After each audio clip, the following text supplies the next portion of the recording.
Once upon a time, I played two closed games against Turdz. It was the first games I've played in a bit. I also played a closed game against Cookie, but I thought I'd go with these. Though the Cookie game's interesting. It's the only one I had second turn, and obviously, first turn is a pretty enormous advantage in closed. Maybe we'll look at that as well.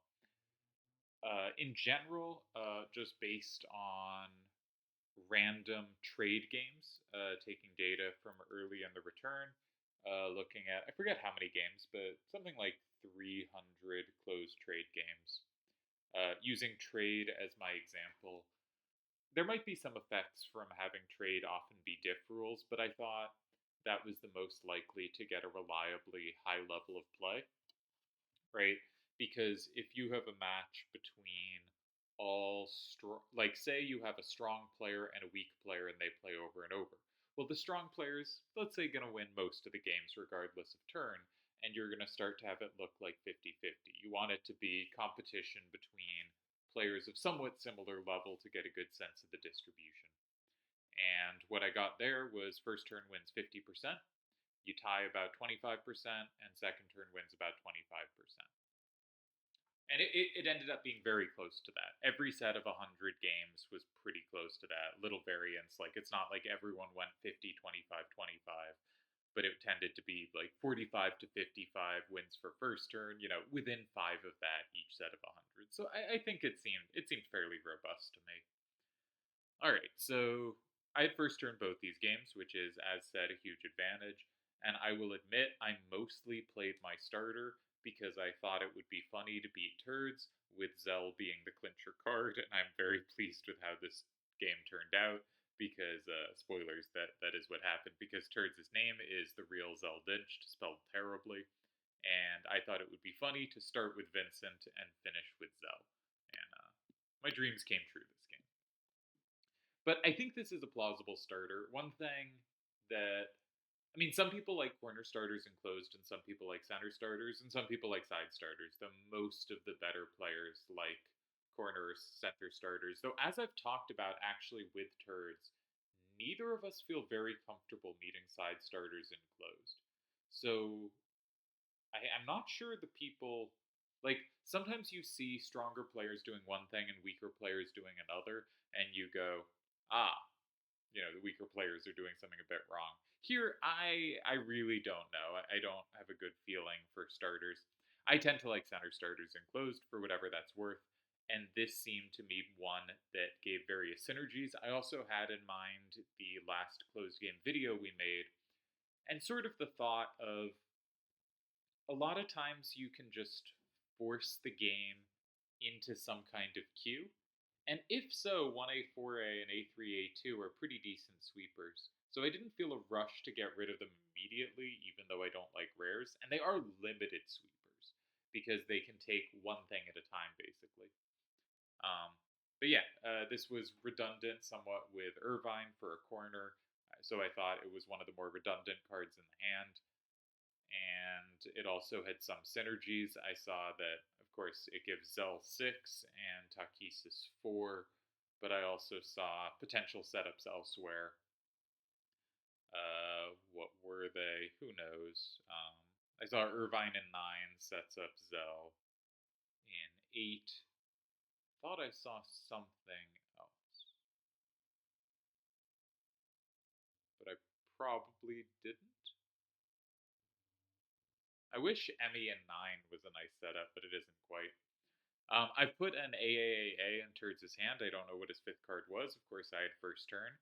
In general, I think it's worth assuming your opponent likely has coverage of things. So if you're going to put in kind of a default card to assume they have, something like that actually is the kind of right base assumption. When we were trying to get a closed spot to work, one thing we found was telling it the opponent always had an AAAA in their hand made it play significantly better. So Turds played 6-7-5A in 1, which was very nice for me because I had in mind Irvine playing in 9 already. Obviously, that is, from his perspective, a completely random effect. He can't know which corners I do want to set up and which corners I don't want to set up in. But I think it's worth talking a little about where do you go 6, 8, or 9 here. And I talked about this a bit in the Delhi Turdz closed game for Cosmos I recorded fairly recently of if I am comfortable playing in 2 and 4, then I'm going to look to play in 9 and set up more things. If I am not comfortable playing in 2 or 4, I want to direct the game so I will not have to.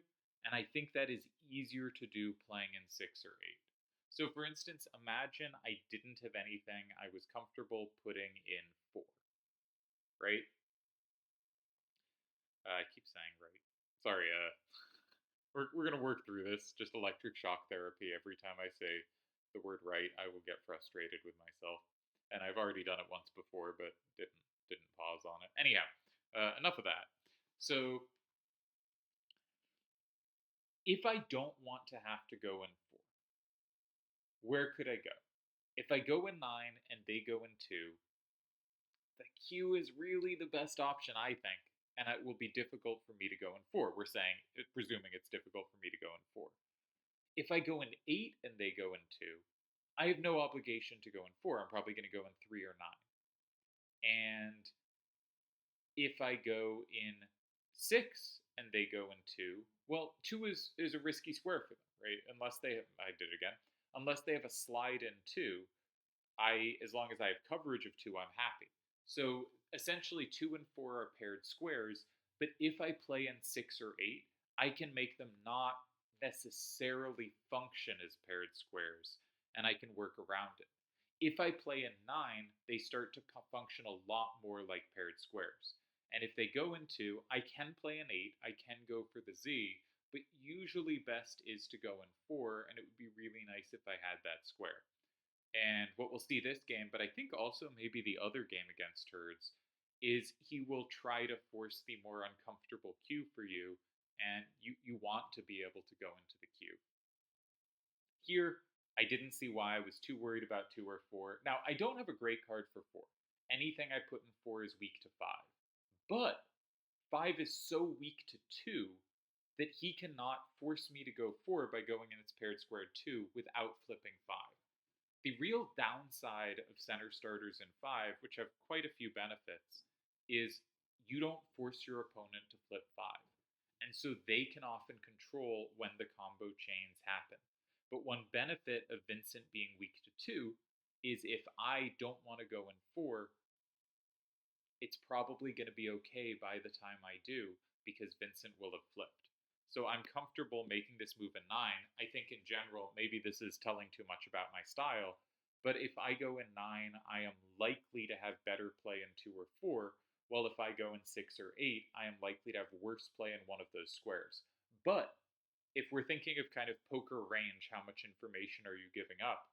If I go in 6 or 8, it means I'm probably have an issue in one of 2 or 4, but it doesn't tell you which. I can go in either one with the idea of not needing to go in.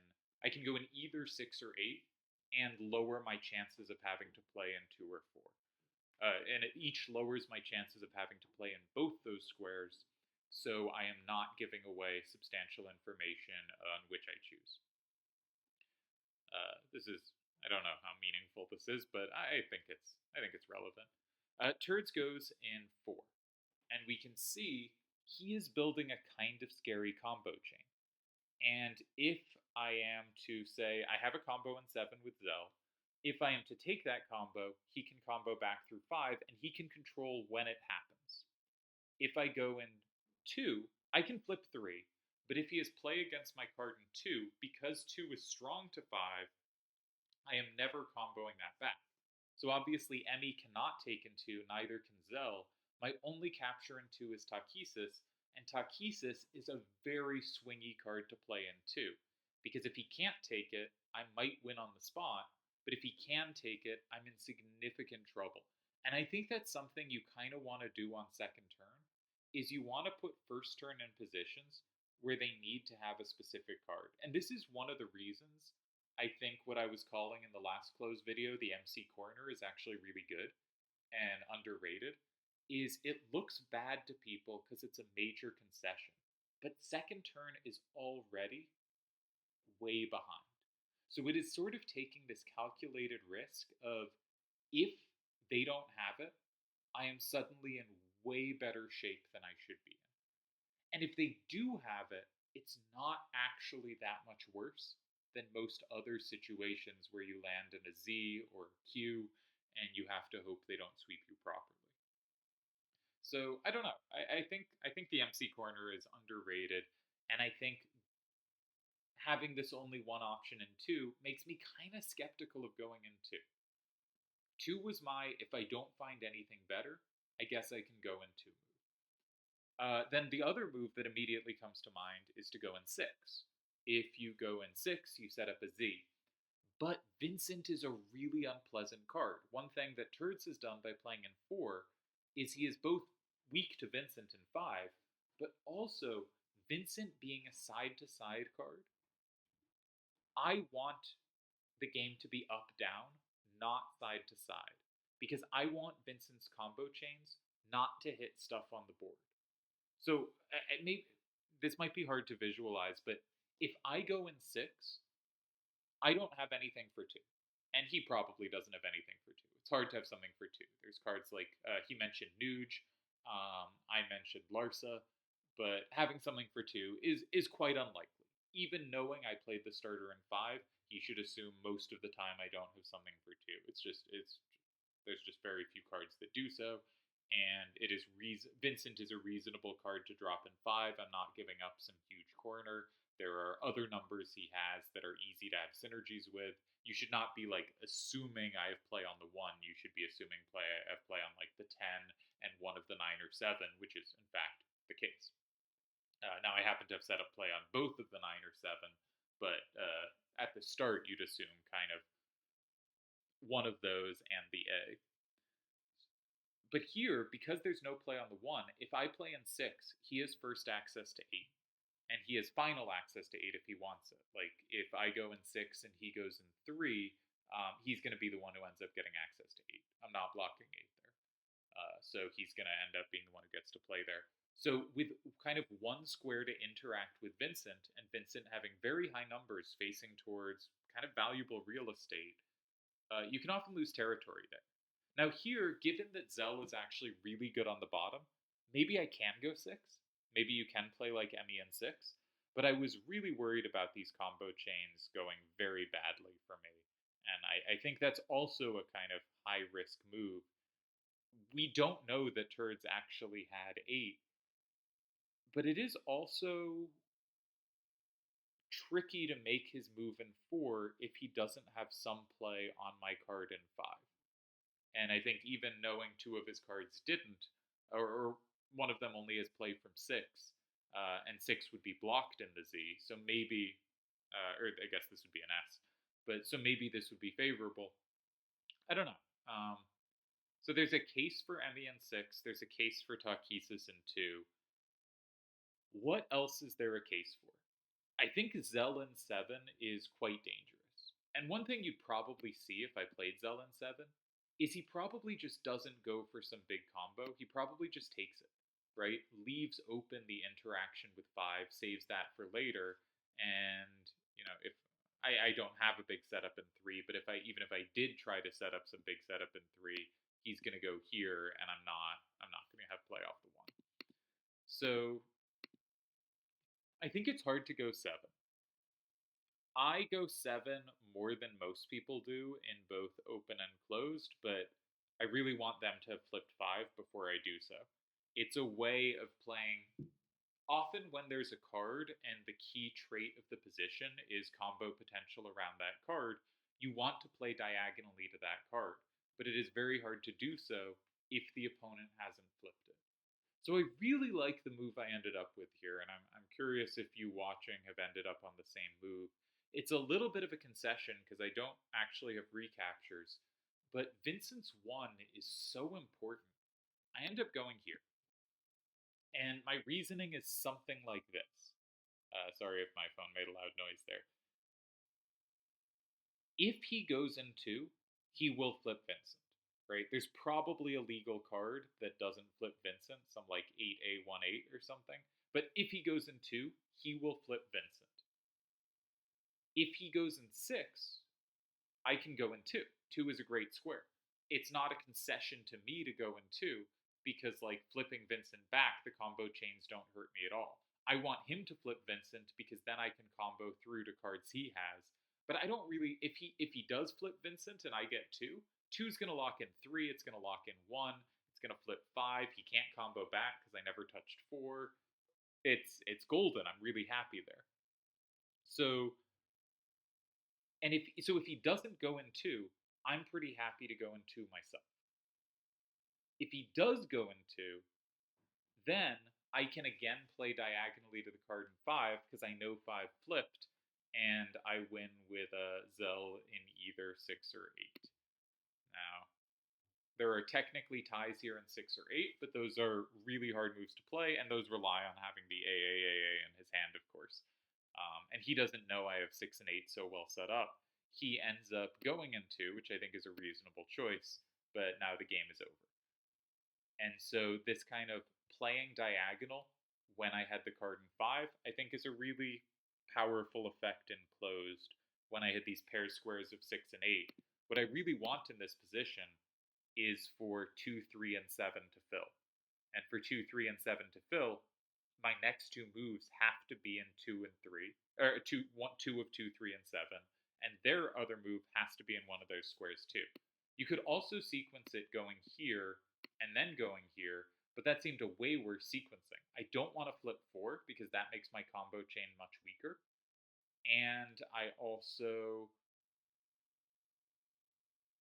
A3, A2 has weaker numbers facing out than I would have liked. Now, here it happens to be pretty good for me, and this might be a defense of this move, that 2, either they have to go 3, or if they do something other than going 3, I can go 3 and I'm very happy.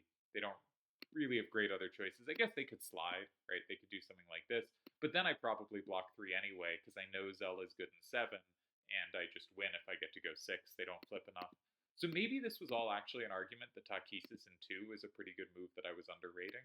But I really liked this way of sequencing it, and I was pretty happy with this win. I thought this was a nicely played closed game, and I thought it was further kind of a case for if I'm happy to go in 2 and 4, I should go in 9 and set up more paired squares. The other game I played, I liked my hand a lot less. I really wasn't sure what to do with it for a starter. I've also, one of the things, you start like psyching yourself out when you've played against someone a bunch or talked about stuff a bunch, where like when I play a certain type of move, they will think that I think that they think, and you can easily psych yourself out that way. But I didn't like my hand. I considered putting a weak corner in 3 just because I have the 2 corners for 7. But I also just put out a video being like, one time to put weak corners out is when you have duplicates of that. One benefit of playing a weak corner, for instance, here, is I know a popular thing for some players to do. It's not really in my range, but you know, within an hour of this game being played, I saw Seto do this against Turdz, this kind of thing, is just to play here and say you don't have a lock-in, and here I do have a lock-in. So you could do this move. You don't have combo lock-ins, right? If they take, you don't necessarily have great ways to recapture without risking combo chains. But combo chains aren't the end of the world. First turn is last turn. Having everything be overpowered and it all decided by who has the last combos, more often than not, going to work in your favor. But I didn't feel I had super comfortable ways to do it, and I also felt it was giving away a lot of information. On the other hand, sticking this card in 5 maybe gives away even more information, because I talked in that video about how, why would you put a big corner in 5 unless you have another of the same big corner? So in retrospect, I wish I had played the weak corner version of this, but I also think it's a kind of unpleasant hand. I'm curious if someone has an approach here they really like. I don't know. Like, you could play this because you have a plus wall, but I'm not excited about where my hand's facing. I don't know. I thought I'd play it normal and see what happens. So I stuck Billy here, and Turdz played a half strong corner. I do not have 6. So, where in the last game my thought was, I have both squares, I should be looking to go in one, here my thought was, I do not want the game to orient in such a way that I land in six. Therefore, I should be going in two or four. Those are squares that make it much less likely that I land in six. When deciding between two and four, there are a couple things to think about. One is, which way the combo chains are oriented through five. But I thought the main thing was just, do I want this game to be up, down, or side to side? And that is a very easy choice. I want the game to be up, down. The way the J is organized really determines that. Two seems like a good square to me. So I had a strong preference for two over four, and because I don't have six, I have a strong preference for two over one. If they stick something in eight, you know, I don't want to have to go six, and two or four make me a lot less likely to have to. So then we have the question of which card do we put in two? Well, one thing about my hand is it's really, really bad side to side. So almost anything I put in two, the only recapture I can have in one is A964. And that just being the only option I had for value there at all made me think I gotta hold on to A964. It also potentially has a plus wall in 8, though not a square I'm all that likely to hold on to. At that point, which card would you put? I wanted to put something that was relatively easy for me to take back. I really wanted to keep 8587 so I could sweep A's if needed. If we ended up in a T or a Z, I wanted something that could really hit A's hard. So I really thought I have to keep 8587. So I was between Barrett and Edge, 8696 and 2. I don't feel super strongly looking at it now. I went with Barrett. There's a case that 8696 is just weaker going up down. And yeah, it's a plausible case, obviously. It is weaker up down. I think I'd play 8696 and 2 now, looking at it. But I'm also not sure it makes big differences. I like being able to cover A's to the right and 8 have some kind of play against that. I like that 8696 can land an 8 and Barrett can't. Probably never going to be the card that does, but it's some benefit. I'm not sure. I think it's close. I play Barrett in 2. I think this is right. Obviously, I don't like this position. My cards don't play that well. Um, and after Turdz plays Kamari in 8, you'll notice Turdz is in both games very careful not to flip 5 to make sure he has combo potential through it. We don't know what his last card was. I have to assume it was something for 6. Maybe he just had 5996 and he never had play on Billy there, but I have to assume he has some play against Billy. So I can consider going in 7. And if he in fact doesn't have play against Billy, 7 is a good square. But I also thought if I don't go in 7, it's very dangerous for him to leave 7 open. So my choices here are 1 or 7. I don't really have anywhere else I can go. So the question is, do I take 7? But if I take 7 and he has any combo play in 6, I probably just lose the game. A964 is not that good. So I thought, okay, I'll play A964 here. I'll keep my best up-down sweepers and also my card that has a threat in 7. And I think I'm in pretty decent shape despite my cards not clicking at all, because I've kept decent sweepers. And even a formation that's not very good and where you don't have much combo potential, if you keep decent sweepers and the combos are kind of clumsy for them as well, right? If they like comboed in 6, which is the square they're more likely to have the combo, that flips 5, which flips 2, but it doesn't flip any further. And if I go in 3, obviously I'm going to flip 2 back. That's not a problem. And if they go in 4 and combo, say, through 5 or through 1, it's only going to flip 2 extra. And again, 2 is not a card I'm all that fussed about. So I liked the idea of putting something in 2 that just had low numbers facing out and meant the combo chain was never really going to extend. It only extends if I have to flip 8. and Turdz made a move that felt to me like I should have a forced win against it, but it just wasn't there. He goes in 4, and again, I have really good sweepers, but I can't quite get it to click. Because if I go in 7 with 8 6 9 6, I flip 8, which flips 9, I make it 5 5.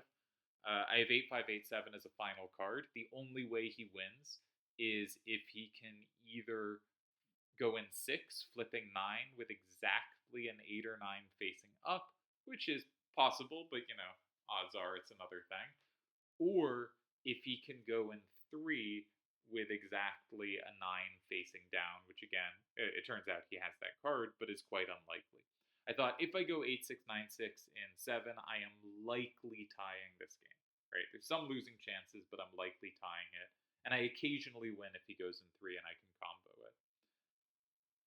If I go 8 5 8 7 and 7, that flips everything, which means I'm really susceptible to combo. Now, we don't know what his last card is, but I have to assume he has 6 in a way that flips Billy. And if he flips Billy, combos Billy, that flips 2, which doesn't matter, but it flips 7, 8, and 9, right? I said it again. So he's going to be up 6 4. And actually, 8 6 9 6 flips anything except an A, so unless he can do that with an A facing up, I'm still going to get the tie, and he does need to have play on Billy. I went with 8 6 9 6. This looks better to me now. Why did I do this? This was bad endgame decision making. If I do this, I lose to anything in 6 with an 8 or a 9 up. If I do this, I lose to anything in 6 with an A up. But he needs to have everything in 6, which I assumed he had, but is not a guarantee. He doesn't need to have everything in 6 the other way. So this is more testing for him. And I think I have more numbers covered. You often specifically want to have the highest number covered. I think that's good practice to try to have that covered. But here, he has to have a card that's really good in 6. And there's no reason he'd have specifically, when he sets up that combo, have specifically gone, this is great because I have an A up. That he's playing in 6 because it gives him nice combo play. It's not a square he specifically has to have a high number facing out. So I think this would have been better. I think this was a bad decision for me. Given, that I only know he has 5 9 9 6, this would have potentially won. I think it probably wouldn't have, but I actually think it's much more secure way to try to hold the tie. The other thing to do is if you can go in 3 setting up anything, you just win on the spot because 7 is so devastating. And if he thinks you have nothing for 7, which is, there's a fair chance he thinks because you didn't go there, he can go 6 here and you can win. But if he goes 7 here, I just lose because I have nothing. So I should have just gone for a barrel lion 7 though. Yeah. Not a good finish for me. I think I did a good job directing this game, and I think obviously first turn is favored, but given that I couldn't get my hand to click at all, that I ended up having what I think ended up being a kind of favorable endgame, even if I don't like how I handled it, is a solid result for the hand. But I just thought out 7 badly. I guess not used to counting things in closed. It's been a while since I've played anything, much less closed. But yeah, I tend to like how I played this game, though. I think I played both games pretty reasonably. Didn't make anything pretty here, but directed the game up down so my cards would play well. Directed it so when he did go 8 and asked me to play 6, there were basically no lines of. I mean, it sucked that I didn't have 6. I would have had forced wins in this endgame if I had play in 6. But I played it so I didn't have to go in 6 to have a chance at a decent result, which is very nice. So I think the kind of principle of if you are happy with 6 and 8, go in 1. If you are not happy with one of those squares, consider going in 2 or 4 as your preference, is a pretty decent heuristic.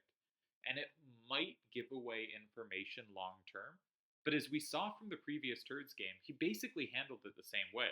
If I had gone something in one, just say Barrett, like he goes here anyway. He's building out to challenge you on the A. He's saying, I'm making a challenging number. I'm going to stick you with that. And I found a way to slide next to it that has another challenging number facing out.